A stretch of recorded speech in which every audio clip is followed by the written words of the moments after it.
Halo semuanya, selamat datang kembali di channel ini. Jumpa lagi dengan saya Vicky Yumpong. Bagaimana kabar kalian semuanya? Aku berharap teman-teman semua selalu dalam keadaan yang sehat. Kita akan segera kembali lagi membahas soal cuplikan-cuplikan berita yang jadi perbincangan hangat di media sosial hari ini.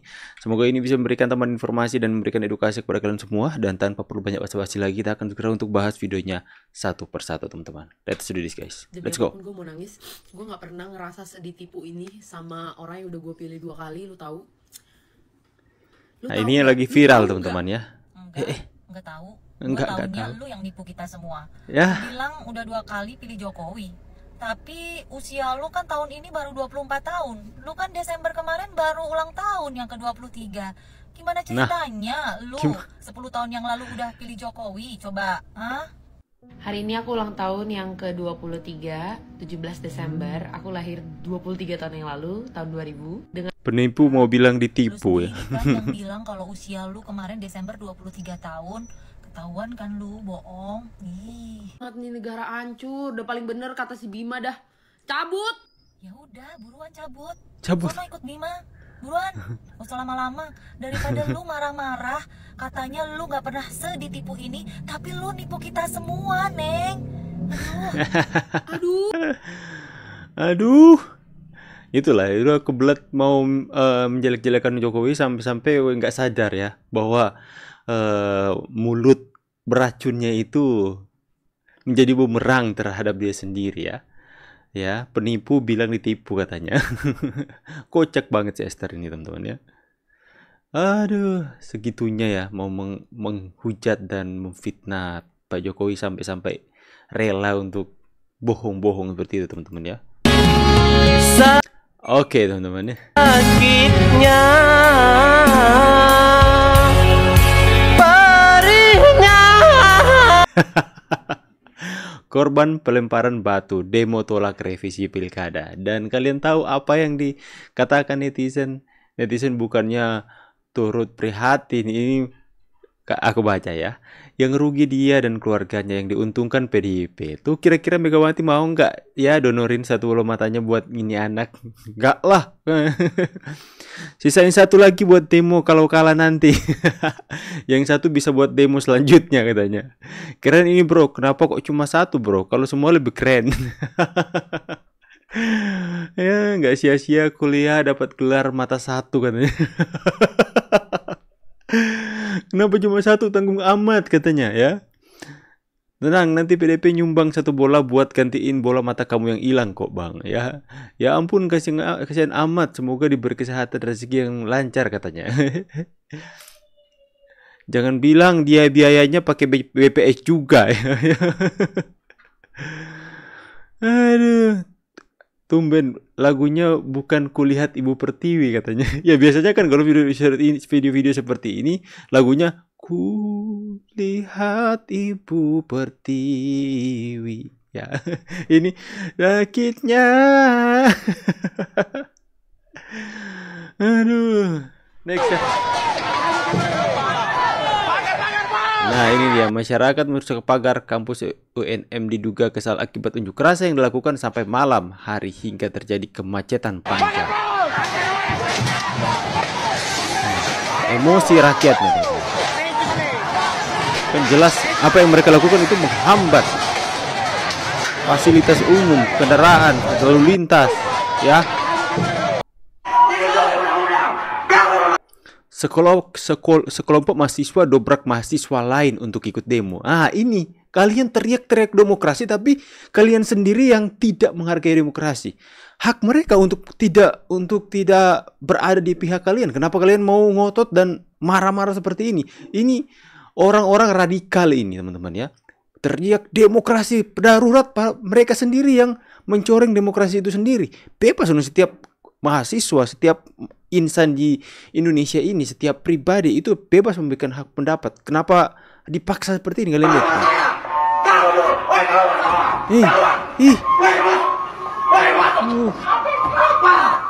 Mau dihajar aja pak.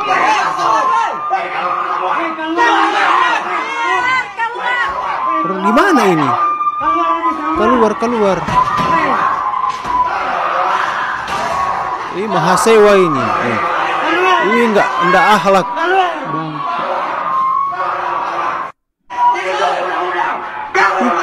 Dipaksa, Pak. Ya, di mana ini teman-teman? Cari tahu siapa ini manusia bocah nggak ada akhlak ini, teman-teman. Gelar mahasiswa tapi tidak mencerminkan seorang mahasiswa. Itu kayak preman saja, teman-teman ya. Drop out, Pak. Ini sampai dosennya mungkin ini nggak dihiraukan, nggak dihormati, teman-teman. Drop out saja. Biarkan jadi pengangguran sana. Paksakan kehendak ya. Kalian udah tahu kan demo antara mahasiswa versus warga di Makassar. Kok bisa ini terjadi? Ini dia. Pakai Nah, jalan, usut punya teman-teman. usut, ternyata mahasiswa ini melakukan demonstrasi pada sore hari hingga malam dan menutup akses jalan, sehingga kemudian mengganggu aktivitas warga yang mungkin pengen cepat-cepat ketemu keluarga sehabis kerja. Nah, kalau kasusnya seperti ini, artinya sebagian masyarakat itu tidak merasa terwakili dengan adanya demo mahasiswa. Maka dari itu ya, mahasiswa sudah seharusnya melakukan refleksi diri nih. Sebenarnya mereka itu mewakili masyarakat atau justru mewakili Mewakili partai? merah Karena kalau ini. misalnya sudah capek-capek demo, tapi ternyata yang diuntungkan partai, kan lucu juga nih. Dan saya tebak juga nih, pasti di konten ini ada yang komen buzzer. Apalagi kalian teriak-teriak demokrasi, harusnya bisa menghargai pendapat orang lain. Dan saya pribadi sebenarnya agak khawatir sih dengan kericuan demo seperti ini. Karena Indonesia pada saat ini itu berada di masa transisi pemerintah. Nah, ketika kericuan ini misalnya sampai menimbulkan kekosongan pemerintah dan penyusup masuk, maka hancurlah negara ini. Dan jangan sampai juga nih kita nyalain korupsi, tapi kita sendiri kadang masih minta nota kosong, ya kan, mahasiswa mungkin ya beberapa oknum. Dan ketika misalnya ada kecelakaan truk, malah muatannya dijarah bukannya ditolong. Jadi sebenarnya apa yang terjadi di negara ini ya paradoks juga sih. Dan juga standar ganda. Kalian udah tahu kan demo antara mahasiswa versus warga di Makassar. Sangat miris dan memalukan. Andai kata Influencer ada bohong seorang tentang influencer apa yang disampaikan. yang punya power untuk influence, tapi karena kepentingan pribadinya atau kepentingan kelompok yang sepaham sama dia atau kan mungkin memberikan keuntungan kepada dia, dia menggunakan powernya untuk influence yang dilatar belakangi kebohongan. Saya nggak paham apakah influencer seperti ini ke depannya harus masih dipercaya. Karena ketika ada satu aja kebohongan yang disampaikan, maka apakah kita masih bisa yakin kalau misalnya apa yang disampaikan selanjutnya adalah benar-benar kenyataan atau hanya tipu-tipu semata? Ini orangnya. Demi apapun gue Oh, Esther, betul. Ya, kalau mbaknya mau nangis, nangis aja. Tapi nangis tolong aja, keluar aja dari Indonesia. Biar nggak kelihatan tipu-tipunya. Gue nggak pernah ngerasa sedih tipu ini sama Nangis orang yang tapi. udah gue pilih 2 kali, lu tahu? Kita tahu lah semua, bapak yang dimaksud sama nih mbaknya adalah Pak Mulyono si tukang kayu. Tapi saya nggak yakin kalau mbaknya sudah pilih Pak Mulyono si tukang kayu sebanyak 2 kali. Kenapa? Karena dari pengakuan mbaknya sendiri.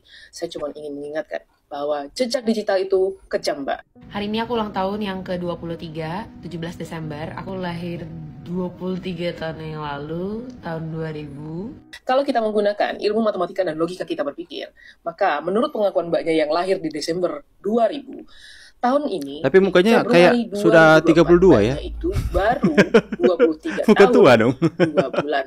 Sehingga, kalau kita hitung, di saat mbaknya bicara, dan 10 tahun yang lalu, nggak mungkin kan mbaknya itu umur 13-14 tahun sudah memilih.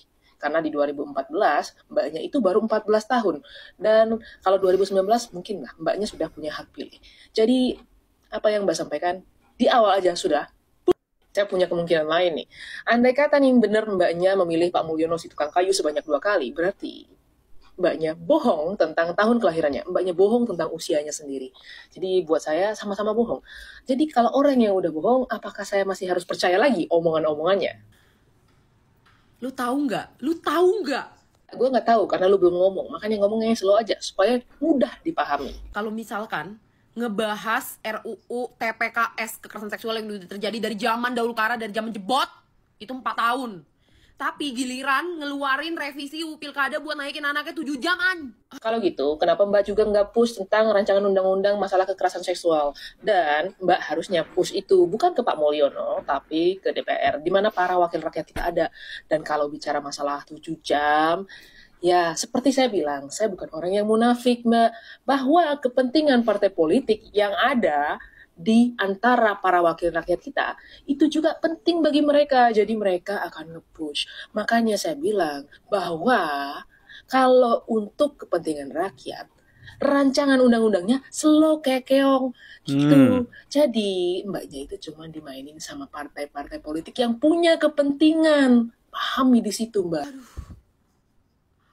Aduh, lo kebayang gak sih besok kalau negara ini tuh Jijik. artek-arteknya tuh maju semua. Itu kayak balik lagi ke 98 atau balik lagi ke zaman kita dijajah sama warga kita sendiri. Lu tahu zaman dimana gak suka ini hilang, Nggak gak suka cocok, ini hilang Mbak. gitu. Ini aduh. Aduh, mbaknya netes sampai sini liurnya, mbak. Aduh, sumpah karena kacamata gue, mbak. Mbaknya itu Muncrat. harus paham ya, bahwa kalau mbaknya mau lihat historically ya, masalah di Orde Baru, apakah dilakukan sistem demokrasi seperti saat sekarang, di mana dari rakyat untuk rakyat oleh rakyat. Pada saat itu otoriter, Mbak. Soeharto yang berkuasa sendirian bersama Mbak, kalau zaman itu, Mbak, antek-anteknya. hilang, Mbak. Iya. Tapi kalau sekarang lu pilih itu siapapun yang jadi wakil rakyat, siapapun yang jadi presiden, jadi gubernur. Jadi kalau ada apa-apa itu juga salah kita sebagai pemilih. Sumpah ini harus dikawal banget sih guys. Gak bisa cuy, sesuka-suka jidat lu bikin aturan tuh gak bisa. Itu Yang jidat bilang lu bisa lebar. sembarangan bikin undang-undang siapa, Mbak?